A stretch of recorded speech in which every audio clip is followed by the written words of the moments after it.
Welcome to Warmaster. In this series of Warmaster videos, I aim to take a look at the rules of the game. This is designed to help new players understand how the game is played, and also to offer tips to even veteran players on how to get the most out of their Warmaster armies. Warmaster is a fantasy tabletop miniatures game. It was written in the year 2000 by Rick Priestley of Games Workshop. It is set in the fantasy world of Warhammer, which was created by Games Workshop, and you may be familiar with this world from the game of Warhammer Fantasy Battles. At the time Warmaster was written, Warhammer Fantasy Battles was in its 6th edition. So the game Warmaster represents a snapshot in time of the Warhammer world that existed over 20 years ago. If you enjoy playing fantasy tabletop games set in the Warhammer world, or if you have been introduced to the world of Warhammer through the recent Total War Warhammer video game series, then Warmaster is the game for you, as it allows you to recreate epic battles between fantasy races at 10mm scale. Collecting and painting Warmaster armies is a very rewarding hobby, and with the recent growth of 3D printing, Warmaster models are more popular now than ever.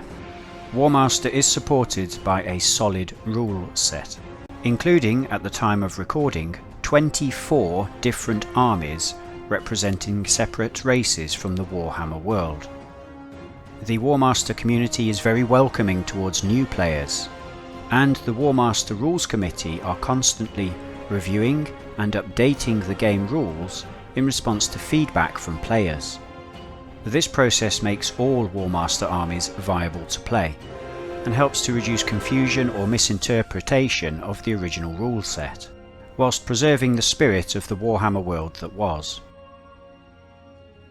So why not give Warmaster a try, and help to recreate some of the most epic conflicts from Warhammer history, with the best looking models available. The rules for Warmaster have evolved over time, with the original rulebook written by Rick Priestley being succeeded by Warmaster Ancients a few years later. Warmaster Ancients allowed you to play historical battles with the Warmaster rule set, and it made a number of positive revisions to the original rules. The current Warmaster rule set represents a combination of the original Warmaster rules combined with the revisions of Warmaster Ancients, and has been compiled by Alish Navratil into the Warmaster Revolution Compendium, which is available to download for free from Alish's website, along with all the official Warmaster army lists. You will also find regular Q&A documents and rules updates from revisions voted on by the Rules Committee.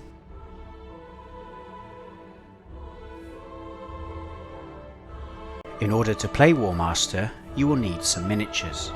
Warmaster miniatures are 10mm scale. You can purchase the original miniatures produced by Games Workshop from a variety of second-hand sellers.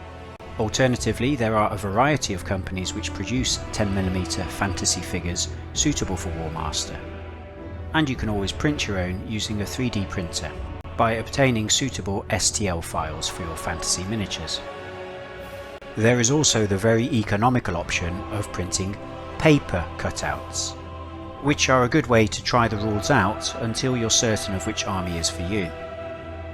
You will also need some bases. Warmaster miniatures are based on stands that measure 20mm by 40mm. A typical Warmaster unit will be comprised of 3 stands, with each stand measuring 40 by 20mm. In this example, we're looking at a unit of skeleton archers, which are typical missile infantry.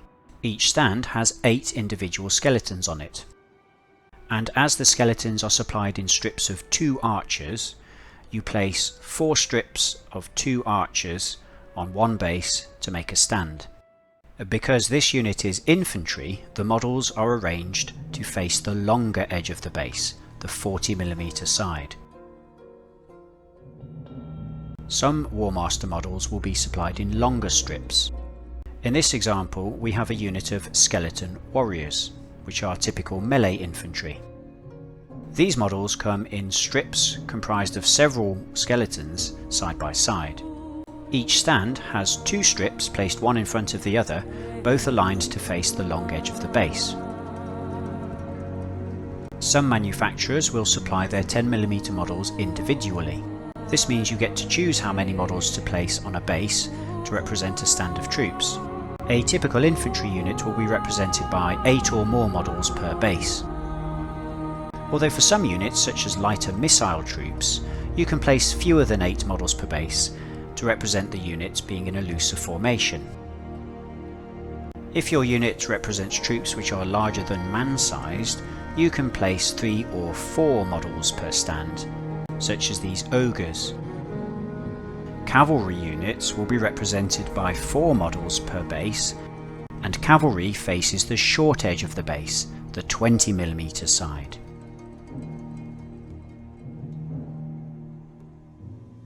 Chariots are also based facing the short edge of the base, and each chariot stand comprises a single chariot model.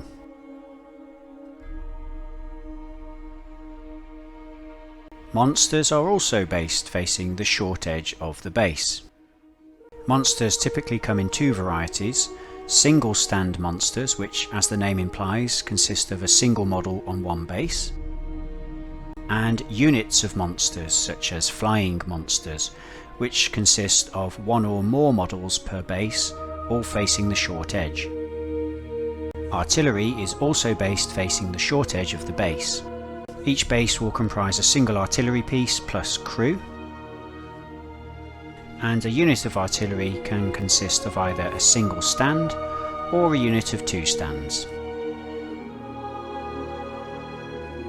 Machines are also based facing the short edge of the base and will consist of a single model on one stand.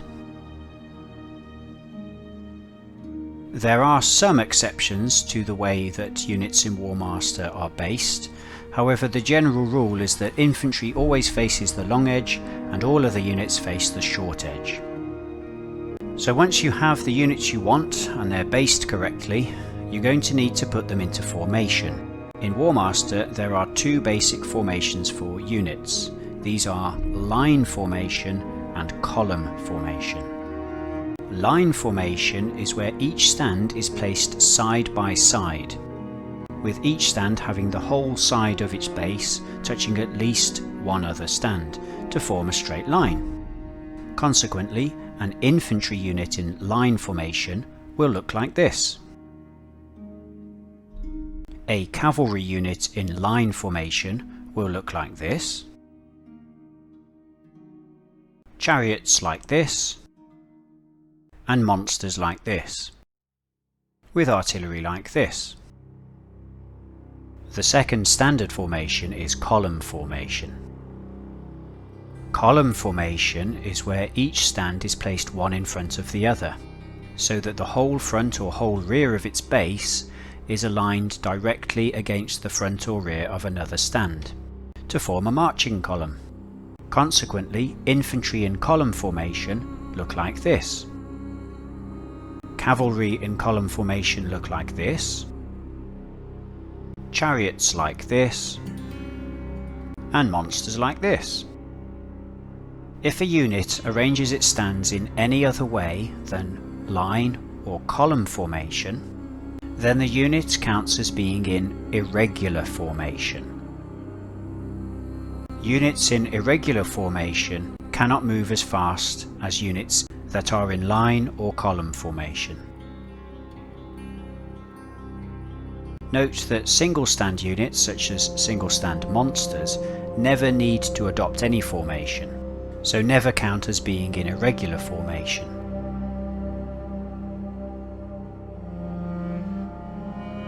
Character pieces will consist of 1 or more miniatures on a base.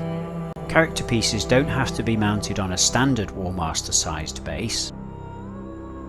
You can place a single miniature on a smaller base to represent a minor character such as a wizard, or you can make a little diorama on a much larger base to represent a more important character such as the general. The role of characters in Warmaster is to issue orders to your units, and a successful order from a character to a unit allows that unit to move. The closer a unit is to a character issuing an order, the easier it is for the order to succeed. So if you've decided to mount your character on a much larger than standard base, then you must designate a point on your large character base from which the character will issue his orders, to prevent that character claiming an unfair advantage with their command range. In this case, the Tomb King is mounted on a 40mm by 40mm base, which is twice normal size. Therefore, we designate the Tomb King's throne as the point from which his orders will be measured.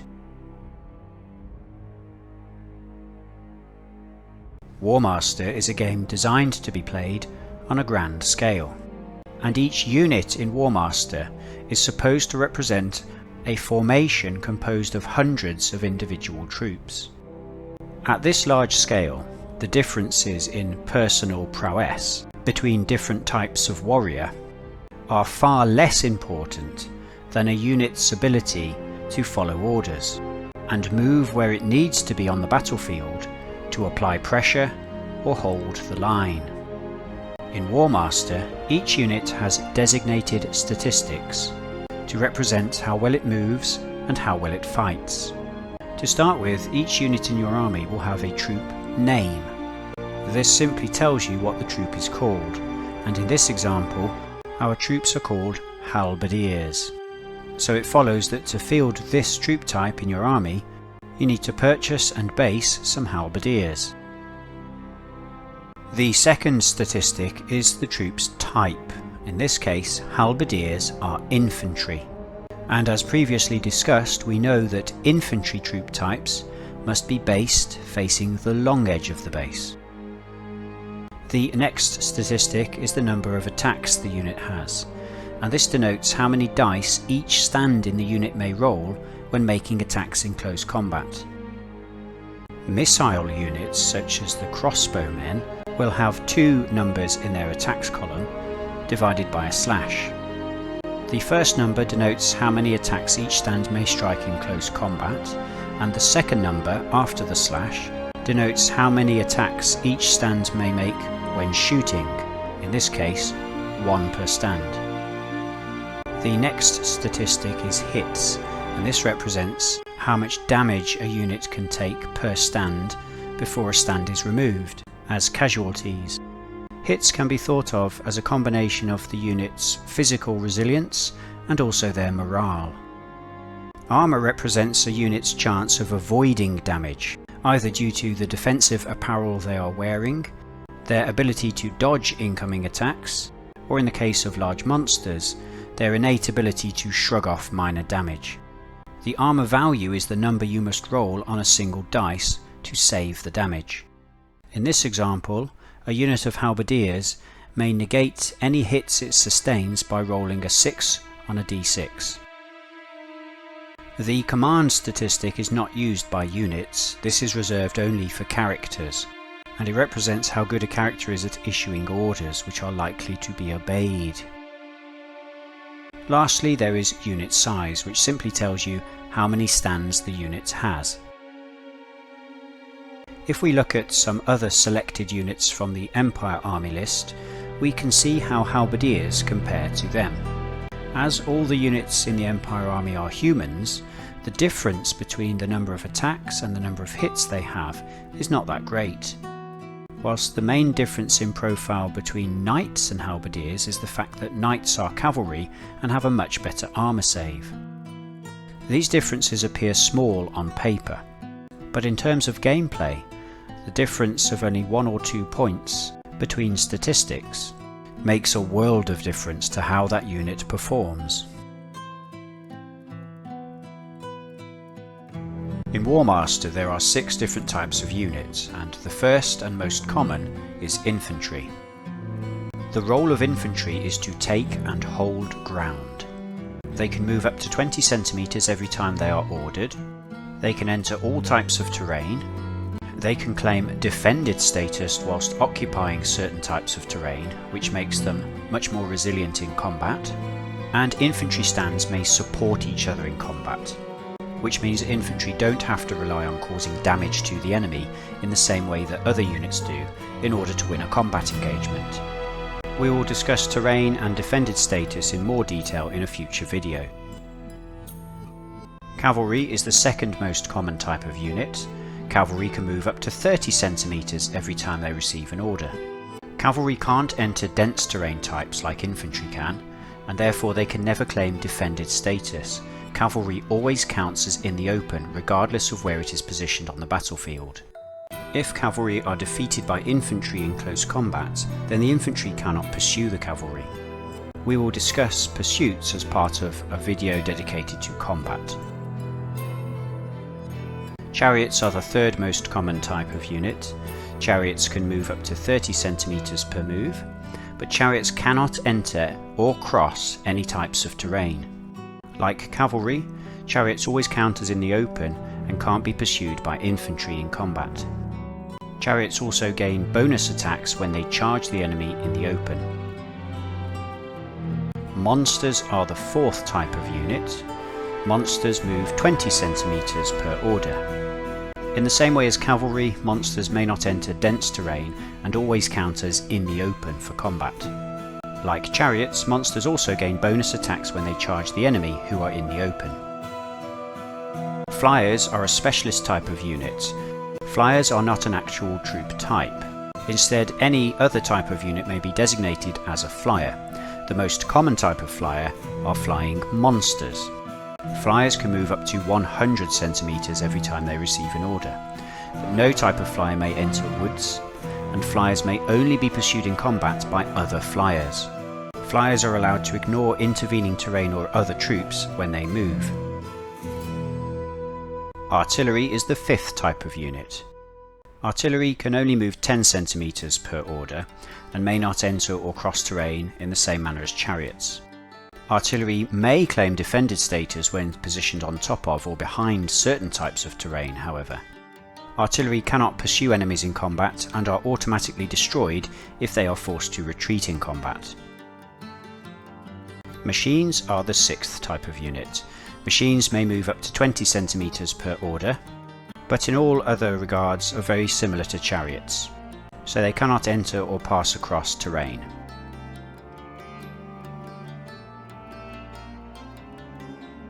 There are three types of character in Warmaster. The first and most important is the general. Every army must have one general. Your general has the widest command range of all the characters, as his command range extends for the entire battlefield, and you may move your general up to 60 centimeters. The hero is the second type of character. His command range extends for 60 centimeters, and he can move 60 centimeters. The third type of character is the wizard. His command range only extends for 20 centimeters, but like other characters he can also move up to 60. You may also mount some of your characters on a flying mount, such as a mighty dragon. This allows a character to move up to 100 centimeters and ignore any terrain that they move across, but they cannot enter the terrain.